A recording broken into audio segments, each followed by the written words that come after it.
everybody, Justin and Karin here. A while back we kind of put a status out there to see what the interest would be in people watching a video that we could make, this video you're watching right now, about our story when it comes to something that we both deal with, Crohn's disease. A lot of you know what it is, a lot of you don't know what it is, and day to day we go and we meet people who find out that we have the disease, and many of them don't really even know what it is or how it affects people. Partly due to the fact that it's considered an invisible disease. It's not totally invisible, but you're not going around and looking sick. So this video is kind of to just explain what the disease is, how it affects our daily lives, how we cope with it together because we both have it, and we've both been significantly affected by it in one way or another. Standard disclaimer, one, this is going to be kind of a long video, so buckle in if you're going to watch the whole thing. Two, it's about Crohn's disease, and Crohn's disease has to deal with your gut and sometimes gross things, like poop. So yeah, if you're grossed out by that kind of stuff, maybe skip out. We won't get too graphic. Yeah, we'll try. So what is Crohn's disease? Well, to put it in a term that's easily understandable for everybody, basically it is an autoimmune disease. Your body is attacking itself, and it can affect you from your mouth to downstairs, if you get my drift. The whole digestive system can be affected by this disease, and basically it causes inflammation, which is the biggest part of it. But it can also cause severe abdominal pain, diet restrictions, mouth sores, if you can believe it, and further complications stemming from those initial complications. I mean, it can be as serious as strictures in the bowel, which means the bowel is literally closing in on itself, making it really hard to pass food. I've got one of those right now. It can also cause fistulas, which, if you can think of a tract going from a bowel to another bowel or a bowel to outside of the body, we both have those right now. Mm-hmm. So fistulas are a big thing with Crohn's disease. We were both diagnosed with this disease back when we were teenagers, 15 for you, 16 for me, mid-teens in that area. And initially you hear the word disease and you think, well, what's the cure? What does it take to get past this? As a kid, you're thinking to yourself, oh, it's just another cold or another thing I just need to get over. But in the end of the day, it's a chronic illness where it doesn't go away, like ever. Crohn's disease can be put into remission through medication, but for us, it's not really been the case. We've dealt with it for a long time. We've been in remission a couple times, I would say, but never fully. And your disease has been in your colon. Yep. It's moved. That's another thing. Crohn's can move. Crohn's does move. It can affect any area. It rarely affects all areas. Sometimes it can, but in my case, I had it in my colon, just in my colon.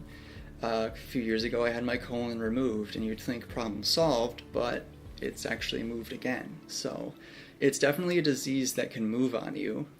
I've had, instances where I get mouth sores due to it, and thankfully I've been blessed in that, and I think we've both been blessed in that the disease has rarely affected the throat and mouth, because as painful as it is to deal with it down here, I would hate to have to deal with it up here, because then your speech gets affected, your eating gets even more affected.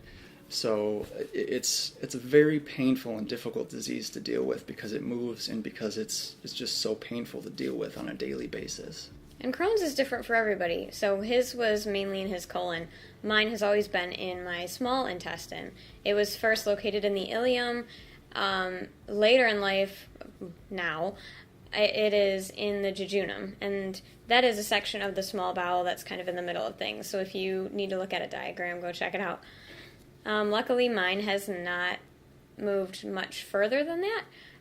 But obviously, time will tell. And if medications fail to work and if, diet changes don't work, then it might move. But that's just something both of us have to deal with this disease. Starting out with the disease, initially things were calm, if you can say that, but in recent years, we've both had, we've both been hit by like double whammies of the disease. Last year, she had a perforation of her bowel, which means her bowel literally had a hole in it, and the stuff that was inside was getting way outside. She was on the brink of death. A few years ago, like I mentioned, I had my colon out. In a couple days, I'll be getting surgery. So we both have dealt with like major complications due to this disease. It's not a disease that, just one and done. Yeah, it's constant. It's frequent. It's life altering. You have to keep medicating. You can't take a break. Management is 24/7. Yep. And whether that's, the food you eat, how your lifestyle is, or the actual medication that you go in like maybe once a month for, or take pills every day for, it all depends on the person at the end of the day. And managing this disease takes its toll. You've got to manage something that you didn't really plan for in life. And I like to think as kids, when we were diagnosed, we kind of attacked it with that chipper attitude that kids always have, kind of a good spirit, like, well, this will get better. This is really, trying to be positive and that kind of thing. And as I get older, I start to feel that it's starting to ebb away a little bit, the positivity of that. It's not to say that is totally the outlook you should keep, because that's where you find strength. But I definitely see how people with other long-term diseases have to deal with the emotional toll that those diseases bring. Speaking of medication and diet, obviously Crohn's is unique to each person, so meds and diet kind of have to follow suit. Some people can get away with sticking to a diet like the paleo diet or low-carb diet or gluten-free or dairy-free and be just fine. They can get remission from that. However, that's not the case for everybody. Other people have to be on pills every day, steroids, self-injection medications, infusions. These are all customized per patient, and I'm sure that makes the doctors work extra hard to kind of figure out each puzzle for each individual person. For example, I am on a drug called Entyvio. You may have seen commercials for this on TV. It's kind of recently exploded. It is an infusion. I get it once every 8 weeks, and it is just to manage my Crohn's. I've also started trying to go dairy-free just a little bit. I've switched to almond milk. I try to cut down on cheese and other products with dairy in it, although ice cream is really hard. Apart from that, I'm pretty stable. That helps me a lot. I've tried steroids. I didn't find relief from them, but Justin has a totally different way that he manages his Crohn's. Much of the medications that she mentioned, I'm on 2 on and off. I'm also on Entyvio right now, although I just got back on it from a different medication. It was a self-injection that honestly was a bad decision to go on because it absolutely didn't have any effect whatsoever. I'm on steroids right now to try and keep my inflammation down. I'm on a pill every day called Imiran, and I've been on that since I was 17, 28 now, almost 28. And as far as diet goes, I just try to avoid trigger foods, too much dairy, something that's too acidic. Try to avoid like things with a tomato-y base. Pizza usually lays me out. It's a guilty pleasure type thing, like, do I want to spend the weekend in pain or do I want to enjoy pizza? It's actually a toss-up sometimes, depending on how sick you are. However, a lot of his pain has to do with that stricture that we talked about in the beginning that he has. So once that is kind of over and done with, he should be able to eat most of these foods again. It shouldn't affect him as much as it does now, if it does. A lot of the issues that I have with foods right now are exacerbated by some kind of serious things that I've got going on in my body, the fistulas, the stricture. So once those things are resolved, my life should go at least heading back towards normal. Maybe not fully, but mostly. And for me, I don't have any of those issues other than the fistula, which is not induced by diet or anything. I just have to stay away from orange juice and, unfortunately, popcorn. We love popcorn. We miss popcorn. So much. So keeping our weight in balance is largely tied to diet. You'll notice, every now and then we'll pop open an Ensure. Not the high protein ones, those are impossible to open.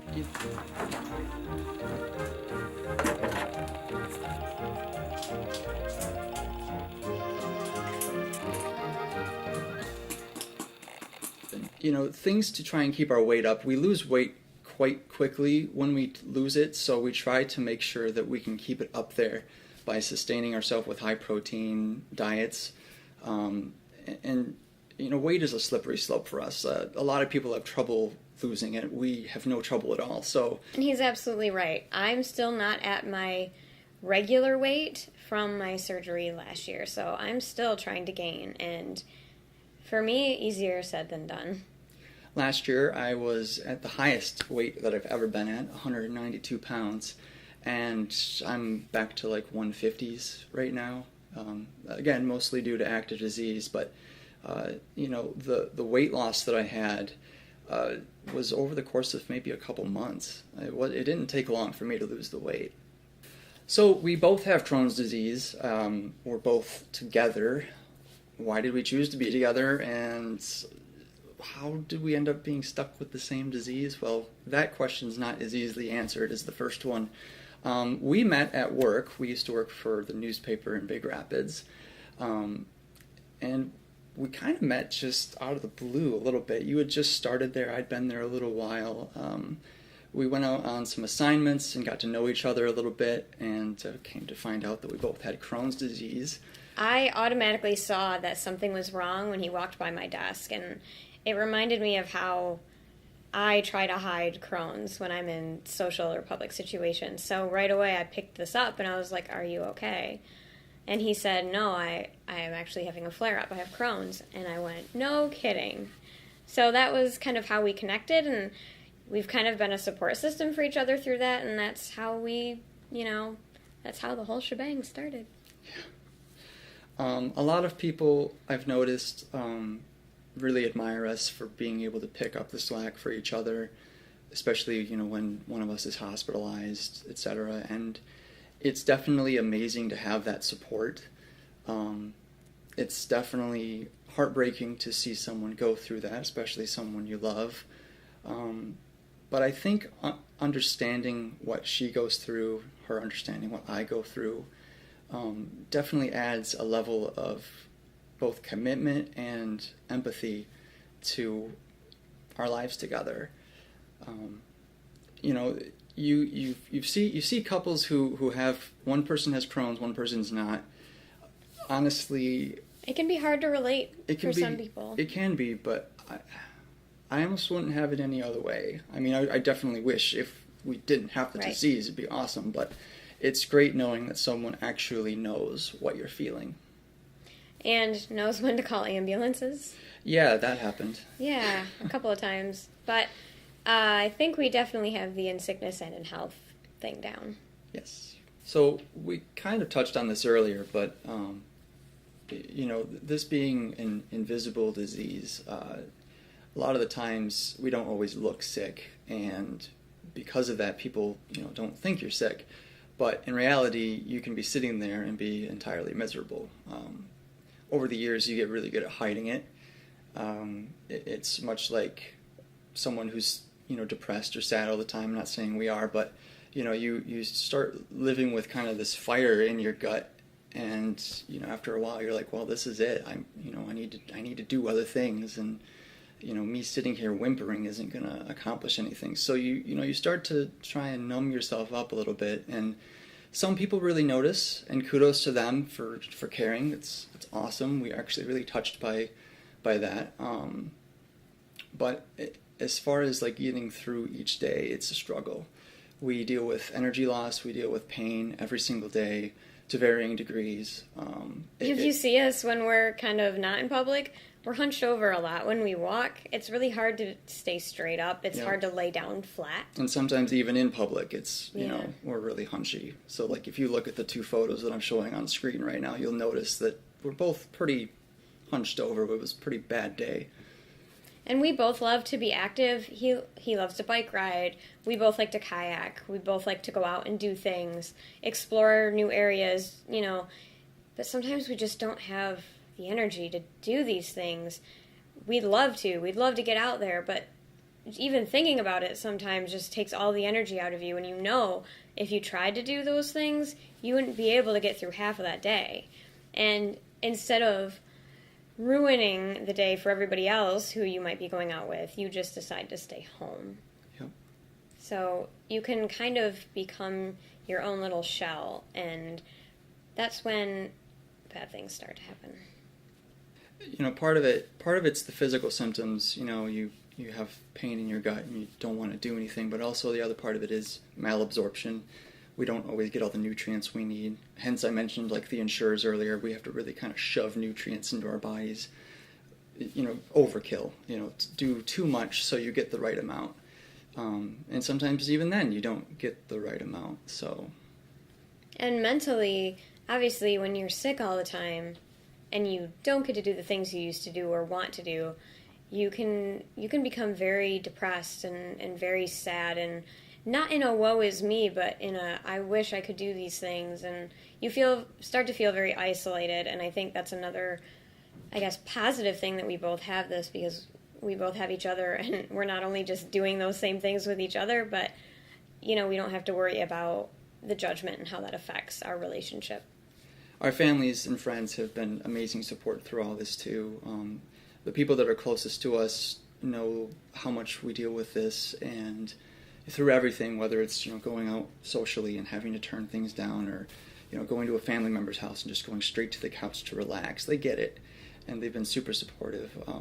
My family is going to be coming down here in a couple days for a surgery that I got to go through, and they're staying as long as they need to support me. Her family, same thing last year when she went through her surgery. They were there for everything, helped her through it all, and so, even afterwards. So from both of us, thank you to all of you guys who have helped us and who understand, and it means so much. So looking ahead to the future, Justin actually has some pretty big news about surgery. Yeah, so I'm getting surgery. It was kind of out of the blue. I've been hospitalized at least 3 times in the last month, and it's not good. It's not sustainable. I got 2 fistulas and a stricture, and the stricture being the main problem. Again, it's that narrowing of the intestine, so things don't pass through as easily. And at some point or another, that stricture is going to either cause one of 2 things: a perforation, like she had last year, or a bowel blockage. All things that make you, end up in the hospital either way. Potentially life-threatening. So we want to, nip it in the bud before it happens. Also, because I had my colon removed 3 years ago, I, like a few people I know, live with an ostomy bag. Some people call it colostomy, some ileostomy, which is what I have. I prefer to just call it ostomy because that's what it is. But that area, the skin around that area, has always been bad since the surgery. It's been 3 years now. I've been dealing with that issue of active disease right here. So we're hoping that by revising that area or potentially moving it, so it is a colostomy, maybe that can give me some relief. So that's happening Friday. Again, it kind of snuck up on me, so I'm a little terrified. Most of the surgeries I've had to deal with were planned pretty well ahead of time. In this case, I barely got a week to get things in order. Like they wanted to do this last week, but I had to have some time off to get things in order. And for me, just to let you guys know, some of you may know already, due to complications from my surgery last year, somehow a mass of fluid has formed in my pelvic area. And the last time I was at the Mayo Clinic, just a few weeks ago, they tried to drain it, and they couldn't drain all of it. So the fluid is so thick that they couldn't get all of it out at that moment. So they want me to have surgery to remove that mass, but they also might be able to revise a section of bowel that I had resected last year, and also fix a fistula that I do have. So that's might be happening in the first of the year time zone, but we're not really sure yet. We have to consult with the surgeon out at the Mayo Clinic.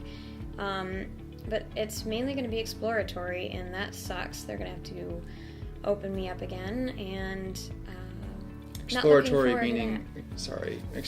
meaning not laparoscopic, meaning they're going to have to cut way open again. Yeah. Yay. It's like my surgery is going to be probably nothing compared to what she's got to go through in January. So luckily your surgery is not immediate like Correct. It was last time, like mine is this time.